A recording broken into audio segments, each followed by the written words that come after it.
Amis téléspectateurs de l'ODG TV et auditeurs de l'ODG Radio, bienvenue pour cet dernier épisode de l'émission Carrefour Santé. Je dis dernier épisode pour l'année 2022 et on aura, Inch'Allah, beaucoup d'émissions l'année 2023. Alors pour finir en beauté cette année 2022, on va essayer de passer avec vous en revue les principaux événements médicaux, voire des inventions qui ont marqué l'année 2022. Et pour parler de ces différents événements, j'ai l'honneur et le plaisir d'inviter le professeur Tariq Sqelli. Marhaba bik. Alors, Tariq Sqelli el-Husseini, il a fait l'effort, il est venu de Fès pour enregistrer avec nous l'émission.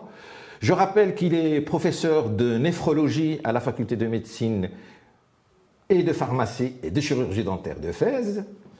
Il est le chef de service de néphrologie au CHU de Fès.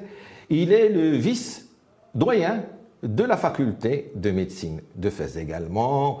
Il est président d'une association qui rend énormément de services pour les malades dialysés et avec un slogan extraordinaire, zéro dans la liste d'attente. N'est-ce pas, professeur? Tout à fait. C'est l'objectif de tous, que tout citoyen marocain ait accès à son droit à être traité correctement. Et je pense qu'on va y arriver avec la volonté de tous, Inch'Allah. Alors nous enregistrons l'émission dans cette, je dirais, ambiance d'euphorie de la 4e place de l'équipe nationale dans la Coupe du Monde de football.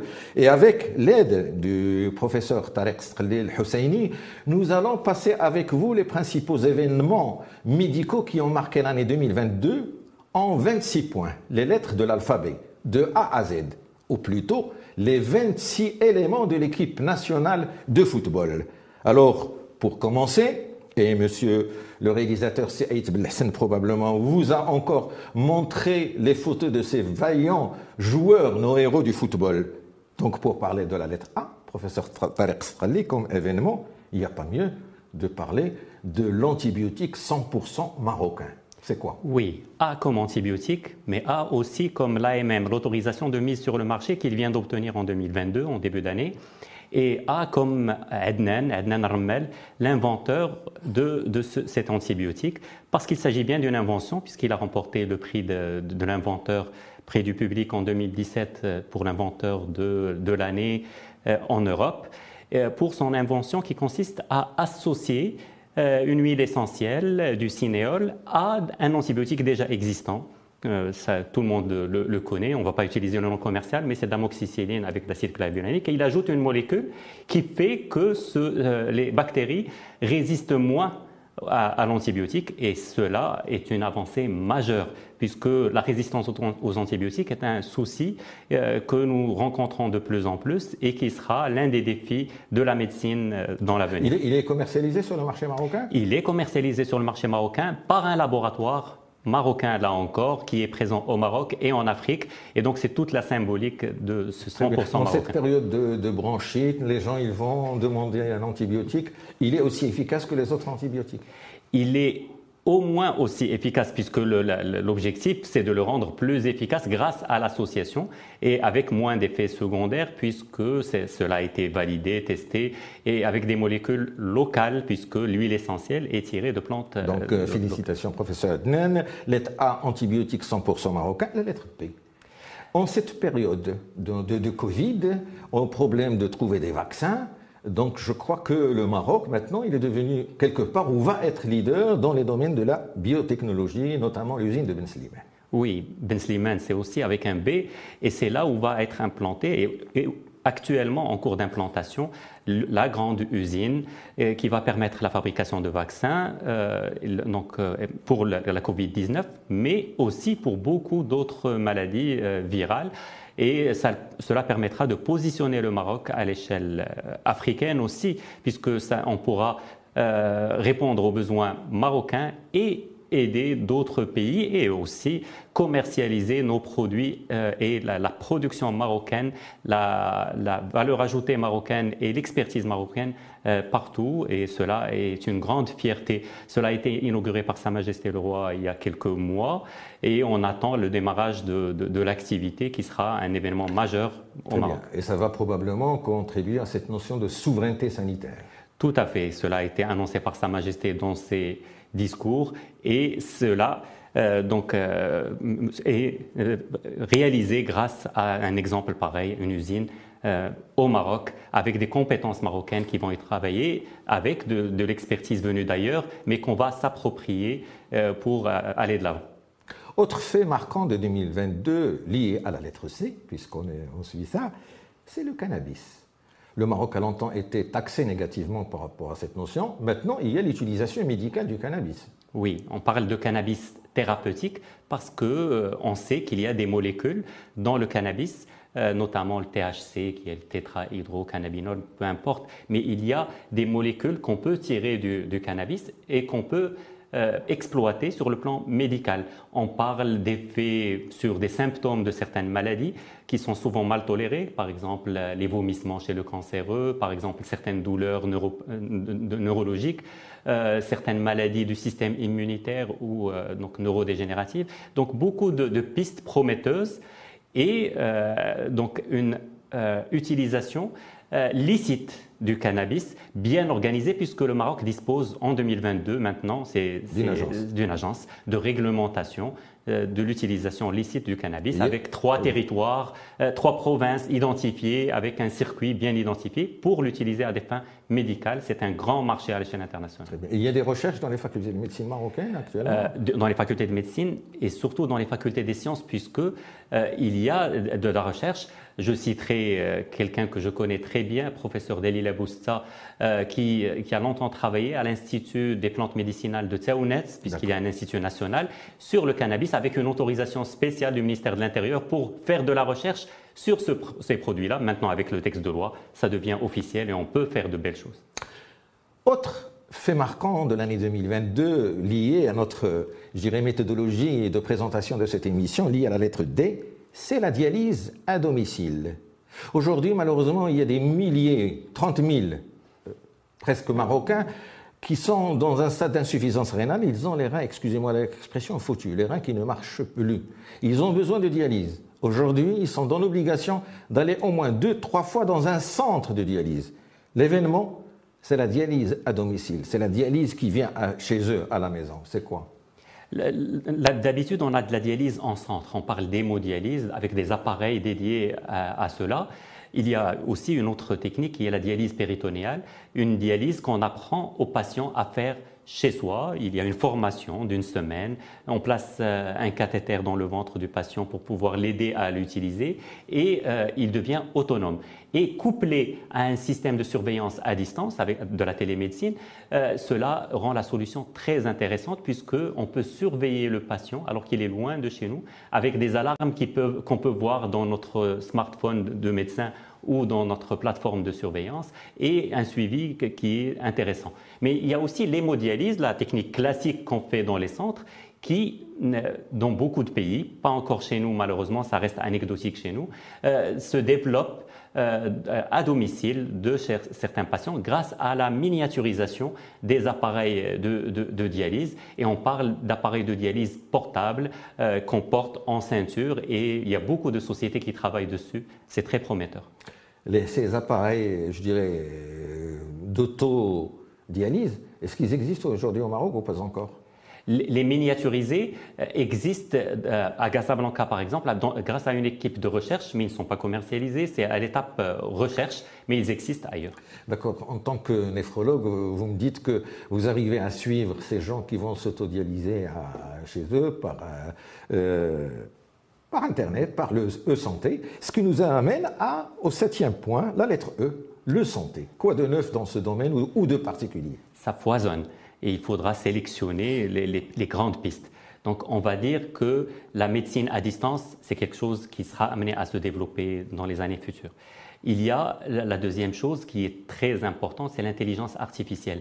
Les appareils et les algorithmes qui nous permettent de nous adapter à chaque situation avec des capteurs installés et une intelligence artificielle qui apprend à mieux gérer le patient et qui apprend à aider le médecin dans la prescription. Mais il y a aussi l'Internet des objets qui prend beaucoup de valeur. L'Internet des objets, ce n'est plus les gadgets, la petite montre qui nous dit combien on a fait de pas, etc.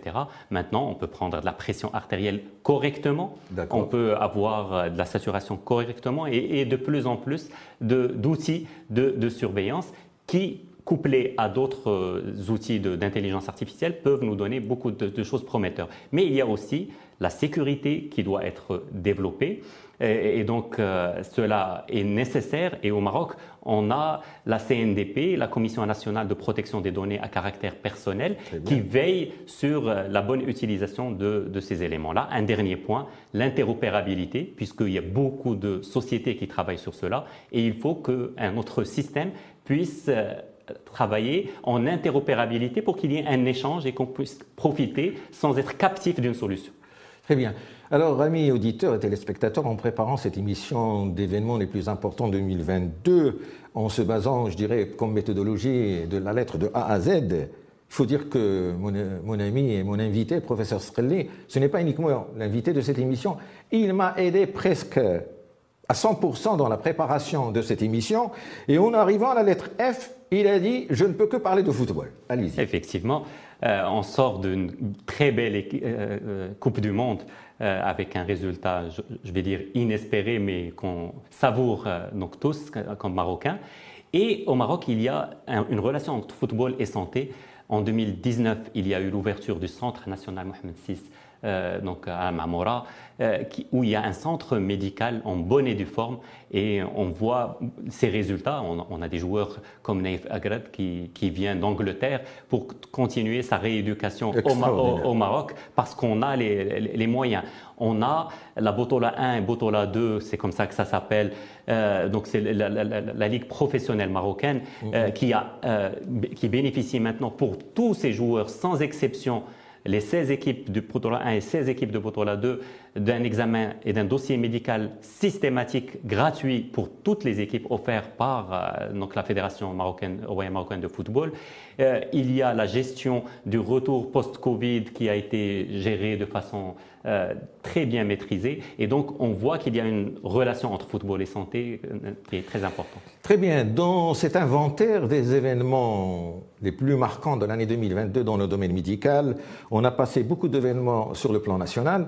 Maintenant, en arrivant à la lettre G, on va évoquer des événements internationaux et on va parler du World Index of Healthcare Innovation. C'est l'indice de l'innovation dans le domaine de la santé. Oui, dans les systèmes de santé. Et donc, on juge les meilleurs systèmes de santé sur la base de leur capacité à évoluer, à innover et à s'adapter donc au contexte. Et là, quand on parle de Covid, c'était très important que les systèmes de santé puissent s'adapter. Et là, on trouve la lettre G deux fois, puisqu'on trouve Germany dans le trio de tête. Oui. On trouve aussi la Suisse avec Genève. Et donc, ce sont des systèmes de santé qui ont une forte capacité d'adaptation à côté du système des Pays-Bas qui se classe deuxième. Dans la lettre G, je pense que dans cet indice sur l'innovation, il y a eu un événement organisé à Munich où des prix ont été attribués, notamment le prix de l'inventeur européen en 2022, un premier prix pour Mediha Derwazi, pour une start-up qui s'appelle Amel Thérapeutique. De quoi Oui, le prix de l'inventeur de l'année existe depuis longtemps dans différents domaines. D'ailleurs, Adnan Rammel, dont on a parlé tout à l'heure, a remporté le prix du public en 2017. Et là, en 2022, il y a eu des prix remis à des chercheurs dans le domaine médical. Mediha Derwazi et ses collègues qui ont travaillé ensemble ont développé à Genève, encore la lettre G, un système qui permet de développer un vaccin contre le cancer, c'est-à-dire guider le système immunitaire pour aller attaquer spécifiquement des cellules cancéreuses et donc grâce à un vaccin contre le cancer, un cancer digestif et particulièrement le cancer colorectal. Et elle a développé une start-up. Là, c'est indissociable. L'industrie, la start-up, etc., c'est un moteur pour la recherche et cela a été récompensé en juin 2020. Professeur Srelli, est-ce qu'on en a un prix pareil au Maroc ou pas encore, ou ça va venir? Prix de l'innovation? Il y a des initiatives de différentes institutions, mais on n'a pas de vraie journée de l'innovation et il y a suffisamment d'expérience de Marocains qui remportent des prix ailleurs pour se dire il y a de quoi faire au Maroc et il y a une pépinière à encourager. Eh ben, il est temps, Monsieur le ministre de l'Éducation supérieure ou je ne sais pas, de réfléchir aux différents doyens des facultés de médecine, d'organiser un prix de l'innovation dans le domaine de la santé. Certaines universités le font. Et ils remettent des prix. Et donc, à l'échelle de notre université à Fès, on peut dire fièrement que nos étudiants remportent des prix de l'innovation avec des brevets d'invention aussi en étant étudiants. Ah ben, des éléments positifs. Alors, dans cet inventaire des principaux événements médicaux de 2022, on ne peut pas les rémunérer sans parler du problème des handicapés. Alors, pour l'handicap, il y a, dans la lettre H, bien sûr, professeur Strelli, il y a ce qu'on appelle le premier exosquelette. C'est quoi, robotique? C'est une équipe espagnole qui a travaillé pour venir en aide aux enfants en fauteuil roulant, pour les faire marcher, les mettre debout, ce qui est quelque chose d'extraordinaire. C'est-à-dire des enfants, quelqu'un qui ne pouvait pas se mettre debout. Tout à fait. Et on utilise de la robotique. Et on voit l'image, je pense. Tout à fait. Donc c'est de la robotique, ça se porte.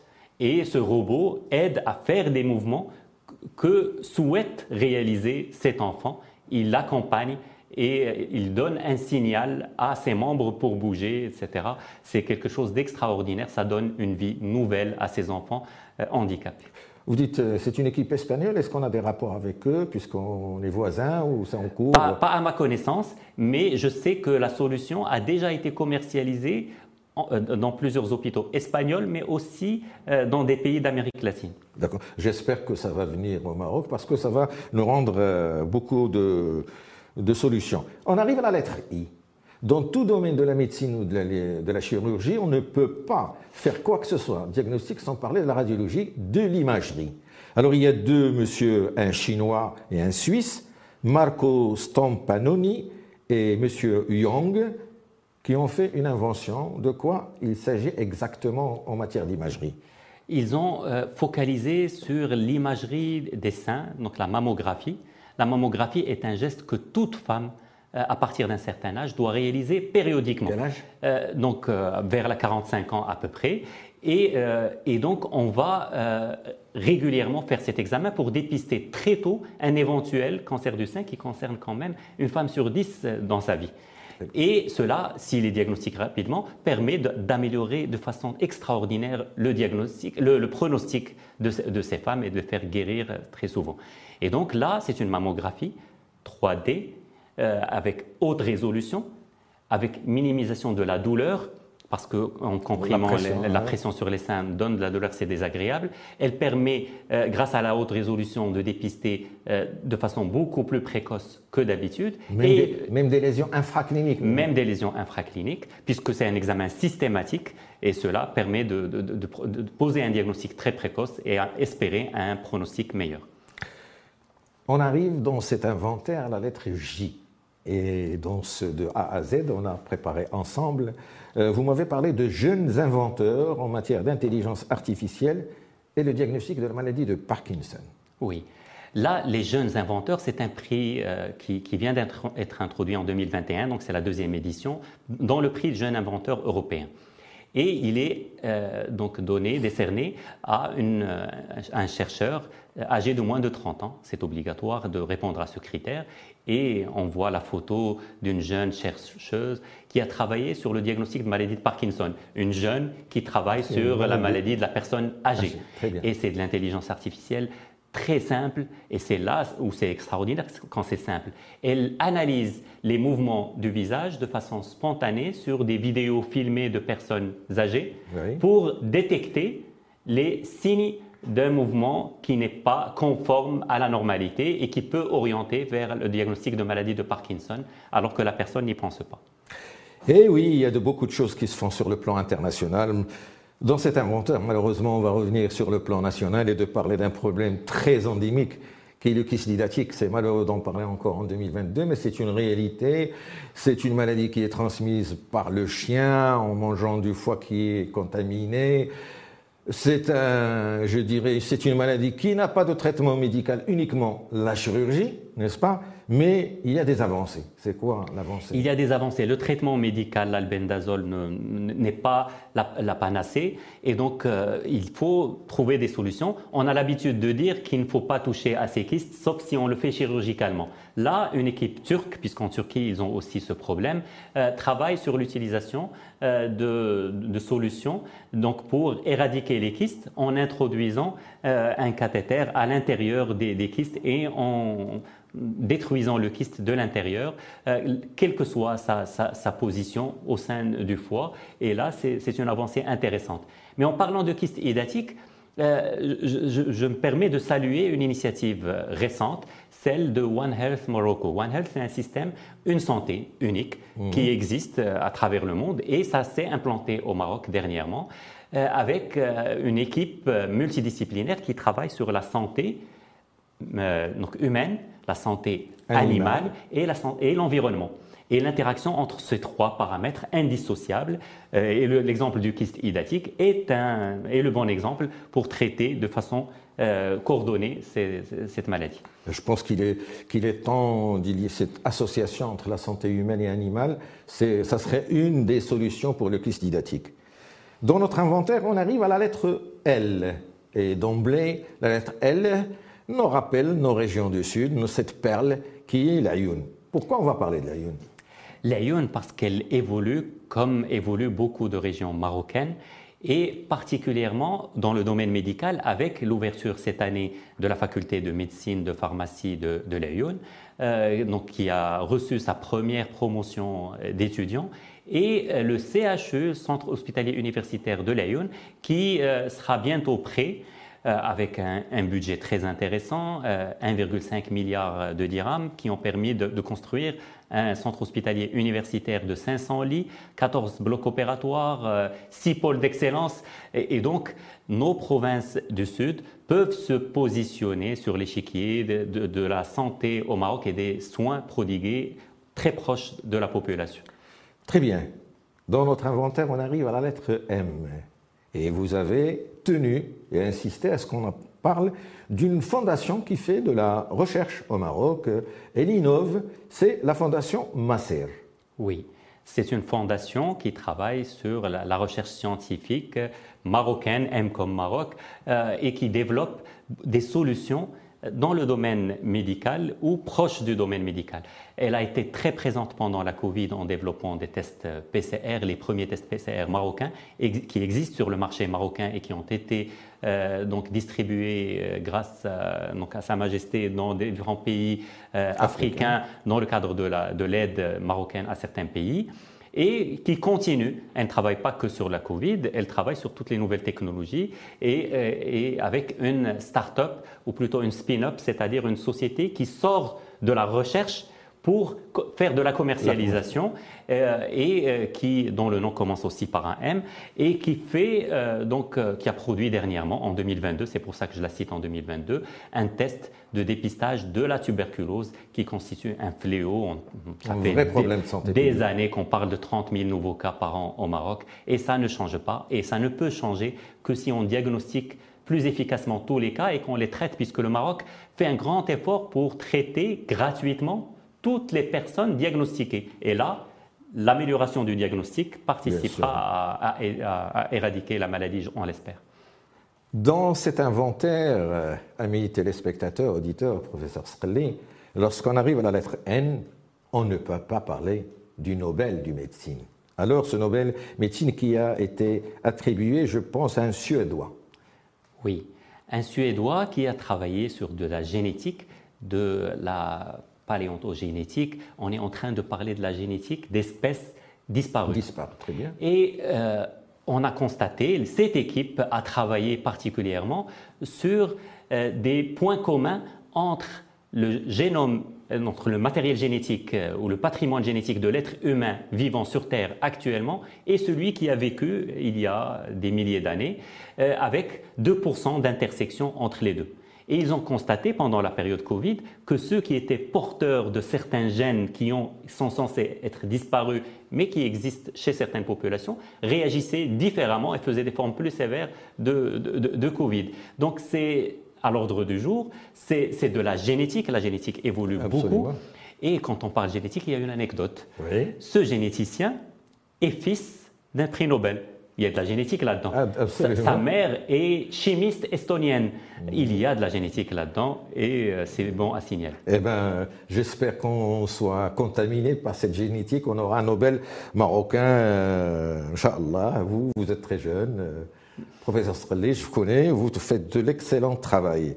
Et je rappelle, et vous l'avez vu, c'est Svante Paboriak. Tout à fait. C'est le nom de ce. On arrive à la lettre O. Et vous avez tenu à ce qu'elle soit liée à l'oxygène. Et on sait que dans la période du Covid, il y a un problème d'oxygène et que là, vous allez nous parler d'une innovation qui a été faite par l'UNICEF.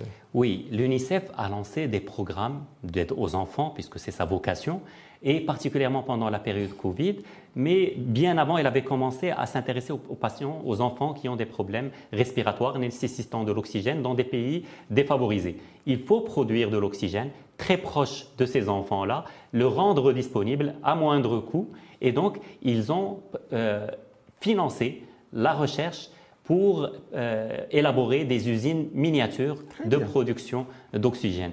Et ces usines miniatures maintenant existent dans beaucoup de pays. Elles permettent de prendre en charge des centaines de patients à l'échelle d'un village ou d'une petite ville ou de les multiplier à l'échelle d'une grande ville. Et ça rend service, ça existe et c'est mis en place grâce au financement de la recherche par des institutions qui sont censées aider les enfants. On arrive à la lettre P. Et avec le professeur Tarek Srelli, il est ce qu'il est, notre Parlement marocain, mais parfois il peut légiférer sur deux bonnes choses, n'est-ce pas, professeur Srelli? Et je pense que quelque chose d'innovant et de révolutionnaire, c'est ce qu'on appelle la taxation des produits alimentaires riches en sucre pour lutter contre d'autres maladies. Tout à fait. Ça existe dans certains pays, mais là, le Maroc a beaucoup avancé et la nouvelle législation s'est passée dans la loi de finances 2023 est très en avance par rapport à certains pays qui avaient commencé bien avant nous. Et donc sur 3 ans, il y a un système de taxation qui est en train d'être installé, qui commence le 1er janvier 2023 pour d'abord déterminer la teneur en sucre de tous les produits qui sont à notre disposition, produits de l'agro-industrie, ce qui est une première étape. Cela devient obligatoire. Très bien. Et on doit avoir un Nutri-Score, c'est-à-dire un classement de A à E selon la teneur en sucre et donc si c'est nocif ou pas pour la santé. Et donc un encouragement des sociétés citoyennes qui réduisent la teneur en sucre des aliments.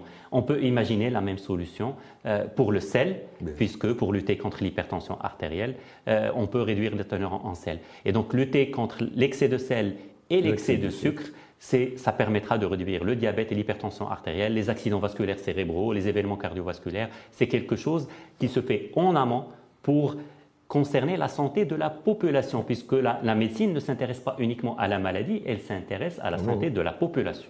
Et ça figure dans le projet de loi de finances 2023. C'est maintenant officiel et c'est sorti, ça sera appliqué à partir du 1er janvier.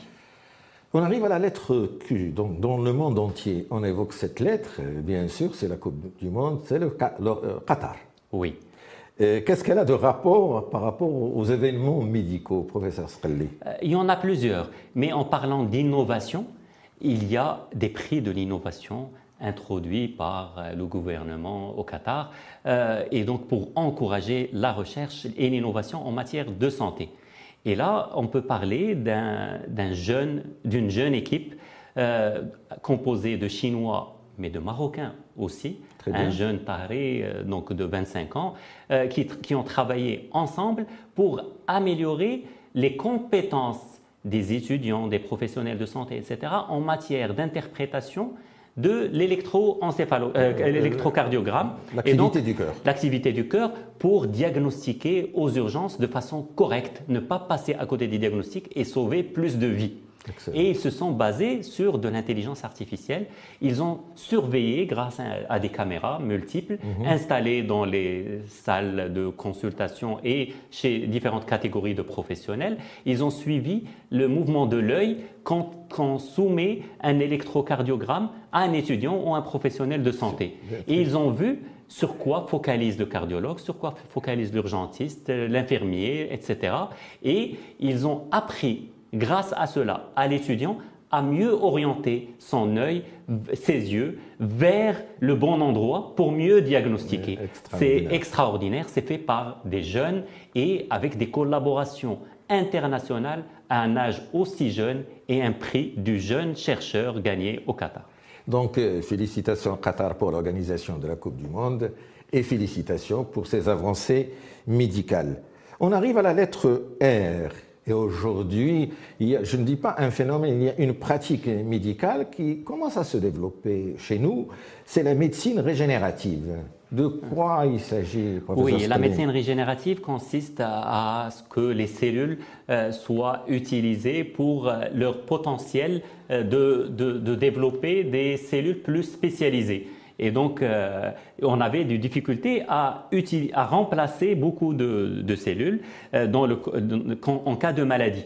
Et là, on prend des cellules à potentiel de développement de la même personne en les orientant pour se différencier, pour produire un certain type de cellules qui vont servir de traitement. Très bien. Et là, ce qui est à saluer, c'est qu'au Maroc, il y a maintenant des centres de médecine régénérative et dans le système public, à Marrakech, au CHU de Marrakech, il y a un très beau centre qui a été inauguré et qui apporte des soins maintenant à la population. Ce qui est très important, mais ce qui est très intéressant aussi, c'est que la décision a été prise pour que l'ensemble des centres hospitaliers universitaires du Maroc installent progressivement des centres de médecine régénérative dans ces hôpitaux-là qui peuvent servir dans différentes spécialités. Est-ce qu'il est possible de donner un exemple de traitement d'une pathologie? Est-ce que c'est les brûlures, une maladie? Par exemple, dans certaines maladies neurologiques et parfois dans des situations insoupçonnées, dans la dysfonction érectile quand il y a une impuissance sexuelle par exemple, dans certaines maladies hématologiques, des cancers du sang, ça peut être utilisé. Donc parfois c'est pour sauver le pronostic vital et parfois c'est pour améliorer la qualité de vie des personnes. Donc je rappelle aux amis téléspectateurs auditeurs que nous sommes en train de passer en revue les principaux événements médicaux qui ont marqué l'année 2022. Et on a pris comme méthode de percer en fonction des lettres de l'alphabet. Nous arrivons à la lettre S. Et aujourd'hui, c'est d'actualité. Lorsqu'on dit S, c'est notre système de santé qui est en pleine révolution. Oui, révolution, refonte. Vous voyez qu'on n'utilise pas le terme amélioration ou... c'est un véritable chamboulement. C'est une refonte, c'est un chamboulement. Il était nécessaire. Les classements du Maroc ne sont pas très bons, ne sont pas très reluisants en matière de santé. Et là, c'est en train de changer parce qu'il y a des textes de loi qui viennent de passer qui prévoient une meilleure gouvernance, une territorialisation, de nouvelles agences pour mieux gérer, une haute autorité de régulation intégrée de la santé, une meilleure prise en compte des besoins en ressources humaines et en équipement, mais aussi une informatisation et un dossier médical informatisé commun que tout citoyen va avoir. Donc beaucoup de choses prometteuses et en tant que professionnel de santé et citoyen marocain, je souhaite de tout cœur que ça marche parce qu'il y va de la santé et du bien-être de tous les Marocains. C'est vrai, il le dit professeur Srelé, et nous-mêmes en tant que médecins, de tout cœur, on voudrait que ça réussisse. C'est un challenge très important. Il y a des risques énormes, donc on n'a pas le droit à l'échec. Il faut que tout le monde s'y mette, politiciens, citoyens. On arrive à la lettre T. Et la lettre T, automatiquement, je pense que n'importe qui, lorsqu'il écoutera la lettre T, la seule chose qui vient à l'esprit, c'est la télémédecine. Oui, et la télémédecine existe partout dans le monde. Avec la Covid, quand les patients ne pouvaient plus aller à l'hôpital dans beaucoup de maladies chroniques, il y a eu cette télémédecine qui est venue en aide à beaucoup de patients et ça a permis de gagner des années en termes d'évolution. Tous ceux qui avaient une réticence se sont trouvés confrontés à la télémédecine, l'ont utilisée et maintenant on sait que ça fait partie intégrante de la santé d'aujourd'hui et de demain. Maintenant, il faut que ça évolue en termes d'organisation législative, etc. Et un indicateur, il y a eu un texte de loi de gestion de la télémédecine avant Covid en 2018. D'accord. Et un nouveau texte de loi en 2021. Très peu de textes de loi évoluent en très peu de temps, aussi peu de temps. Il reste maintenant à l'utiliser en l'intégrant dans le système de santé. On sait qu'au Maroc, malheureusement, ce n'est pas encore tarifé, par exemple, ce n'est pas encore officiel. Des organismes de prévoyance sociale ne la prévoient pas et il faut qu'on continue à évoluer puisqu'on est sur la bonne voie.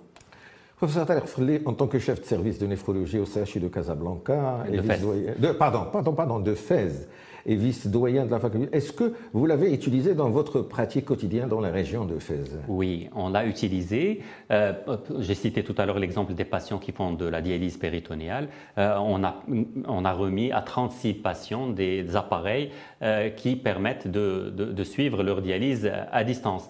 On a aussi maintenant, chez nos patients diabétiques, sachant que le diabète est la première cause d'insuffisance rénale, remis des appareils de contrôle glycémique et de contrôle de la pression artérielle à distance avec le signal qui est émis sur l'ordinateur du professionnel de santé. Mais il n'y a pas que nous, il y a énormément de très belles expériences. Je citerai les ophtalmos qui travaillent donc à distance pour voir le fond d'œil des patients diabétiques sans avoir à se déplacer, en formant un technicien en très peu de temps.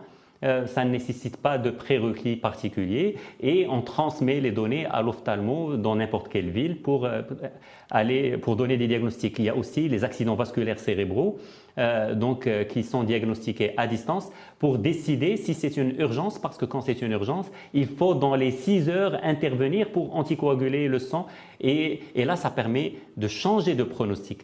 Faisant le diagnostic à distance, on sait que ce patient doit se déplacer ou pas pour bénéficier du traitement. Merci, professeur Taher Frlé, pour toutes ces informations dont j'ignorais l'existence ou partiellement. Alors, dans cet inventaire des principaux événements de l'année 2022 dans le domaine médical, nous nous approchons de la lettre Z, mais avant, il y a la lettre U, et on va parler de l'aspect universitaire de la médecine au Maroc. Oui. On ne peut pas imaginer un système de santé en pleine refonte sans les ressources humaines nécessaires. Des ressources suffisantes en nombre, mais aussi bien formées. Et pour cela, il y a un effort important qui est fait. Vous allez voir des photos du nouveau centre hospitalier Ibn Sina de Rabat, qui est historiquement le premier centre au Maroc qui a fait de la médecine universitaire et qui va avoir un joyau, un bâtiment de 35 étages pour faire de la médecine moderne. Mais un peu partout au Maroc, il y a des hôpitaux universitaires qui sont en train de voir le jour pour avoir des CHU dans toutes les régions. Et il y a des facultés de médecine avec un contrat programme qui a été signé pour donner les moyens aux facultés de médecine pour avoir une formation de plus de médecins de bonne qualité de formation. On va avoir des facultés de médecine dans des villes comme Rachidia, Guelmim, Beni Mellel et on va se retrouver avec des facultés de médecine dans quasiment toutes les régions du Maroc, ce qui est très important, sachant que pendant des décennies, le Maroc a vu la formation focalisée, concentrée dans 2 villes, Rabat d'abord, puis Casablanca. Et là, on avance. Professeur Frlé, vous qui êtes vice-doyen de la faculté de médecine de Fès, c'est bien d'avoir ces facultés, mais est-ce qu'il y a suffisamment de ressources humaines pour former les médecins, pour former les infirmiers? C'est une très bonne question. Il faut les avoir, il faut qu'on bouge. Parce que c'est un cercle vicieux, c'est l'œuf et la poule. Et donc, si on n'en forme pas plus, on n'aura pas plus de compétences. Et si on attend d'avoir des compétences pour en former plus, on n'y arrivera jamais. Et donc là, la décision politique a été prise pour aller de l'avant et pour faire du maximum pour que ça change de façon radicale. En préparant l'émission, vous m'avez dit que pour 2023, il y avait énormément de postes budgétaires pour accompagner cette refonte. Tout à fait. On passe à une approche par indicateur. Et donc, on sait que pour former des médecins, il faut un enseignant pour 14 étudiants, par exemple. On sait combien d'argent il faut par étudiant pour le former correctement, faire des travaux pratiques, faire des stages et avoir les ressources pour travailler. Et donc là, cette approche dans le contrat programme qui vient d'être signé cette semaine vient répondre, mais de façon ciblée et répondant à des critères de qualité. Alors, dans cet inventaire des inventions et des principaux événements médicaux de l'année 2022, on arrive à la lettre V, virtuel et simulation médicale, que je considère, moi, une vraie révolution.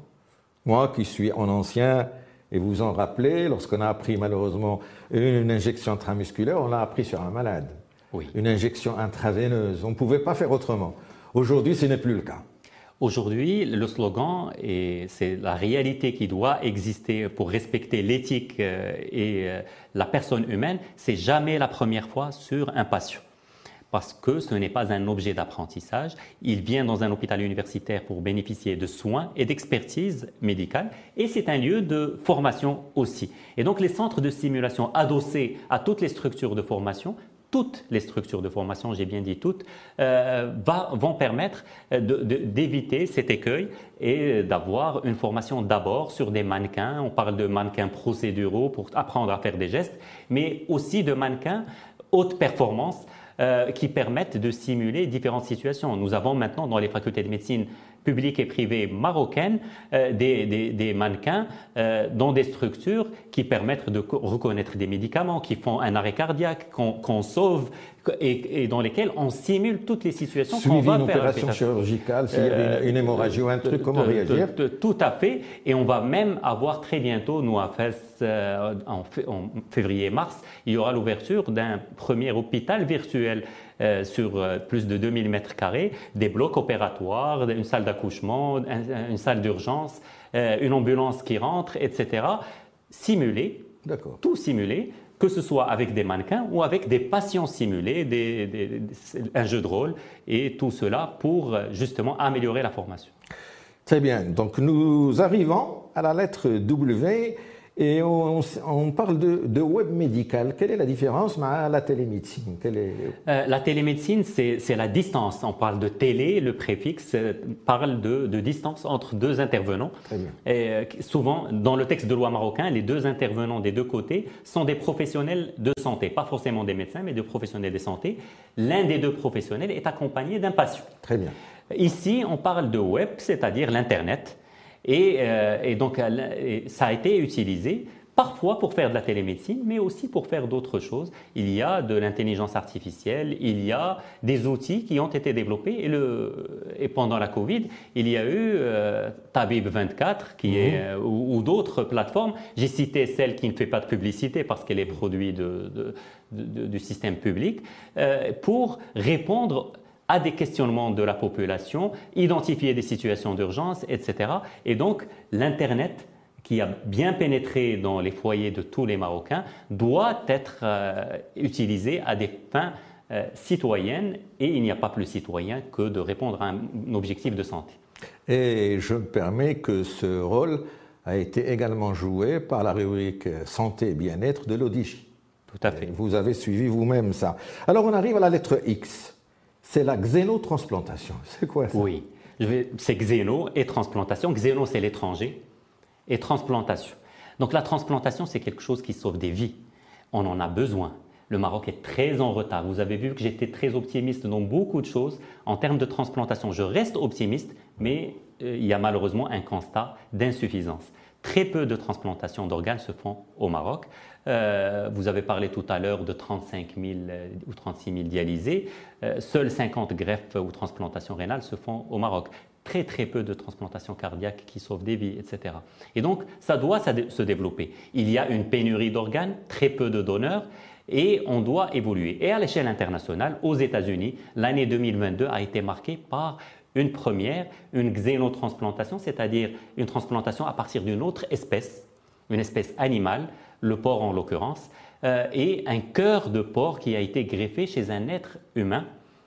Et cet être humain a survécu pendant 2 mois. C'est qu'il y ait une avancée scientifique extraordinaire. On passe, les premières transplantations d'organes se sont faites dans les années 50 du siècle dernier. Et cela a été une révolution, ça a sauvé des millions de personnes à travers le monde. Là, c'est une avancée scientifique qui laisse beaucoup d'espoir parce que ça pourrait, à terme, nous permettre de répondre à la question de pénurie d'organes, ce qui serait extraordinaire. Absolument. Et moi, je vais revenir sur une question dont a parlé le professeur Sqelli, c'est ce retard du Maroc en termes de transplantation. Je rappelle que le Maroc, il y a plus d'une trentaine d'années, a été un des premiers pays arabes à faire de la transplantation rénale. Aujourd'hui, il est le dernier, derrière le Koweït, derrière l'Arabie Saoudite, derrière la Tunisie, derrière l'Algérie. C'est malheureux. Je ne sais pas pourquoi il y a ce retard. J'espère qu'on arrivera à le surpasser. Alors, dans cet inventaire des principaux événements médicaux qui ont marqué l'année 2022, on en arrive à la lettre Y. Et ça, c'est une proposition que c'est vous qui avez faite. Yes, we can. C'est-à-dire? Oui, on peut y arriver. Et ce qu'on peut faire, c'est aussi former nos médecins autrement. Et là, en 2021-2022, il y a eu 3 facultés privées et publiques qui ont ouvert des filières de médecine en anglais. Depuis la première année? Depuis la première année. Et les étudiants qui réussissent le concours d'accès aux études médicales ont maintenant la possibilité à Ben Guerir, à Casablanca et à Fès de faire de la médecine en anglais. Et donc, ça ouvre des perspectives de collaboration, de développement de la recherche, etc.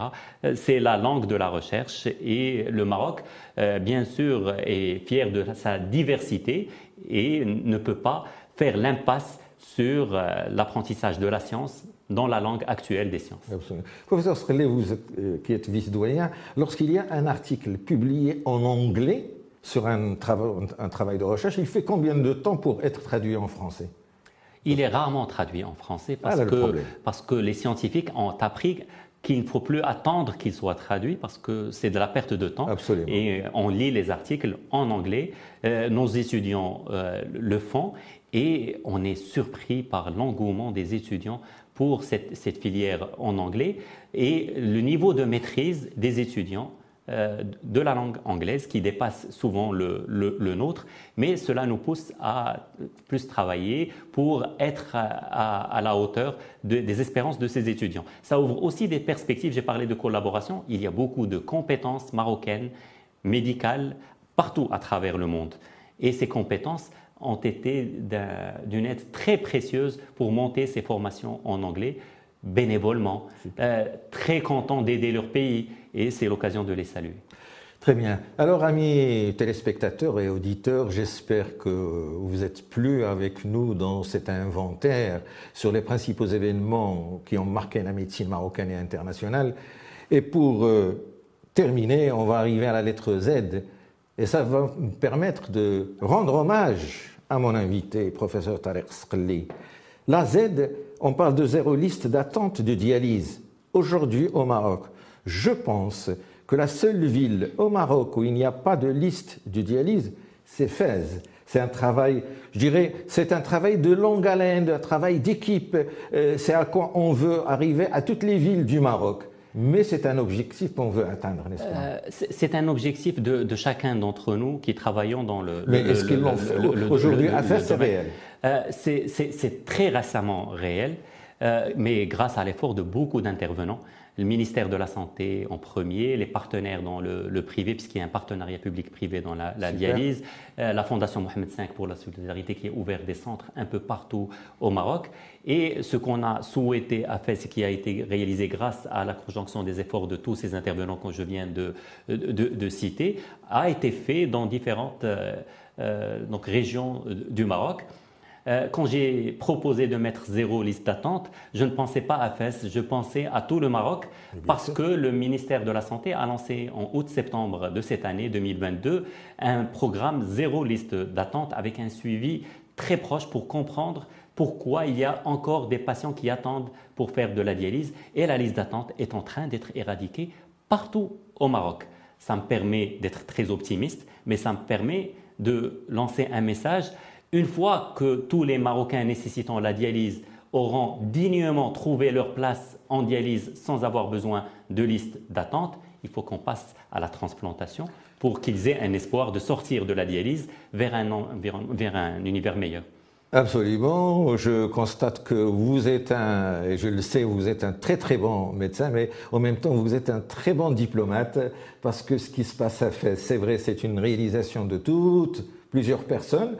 C'est réel à Fès, mais il n'est pas encore réel dans plusieurs régions du Maroc, et nous espérons que pour l'année 2023, il y aura une éradication de la liste d'attente de dialyse. Donc, au nom de tous les téléspectateurs, les auditeurs de l'ODJ, au nom de notre ami le réalisateur Saïd Belhassan, merci professeur Sqelli d'avoir répondu.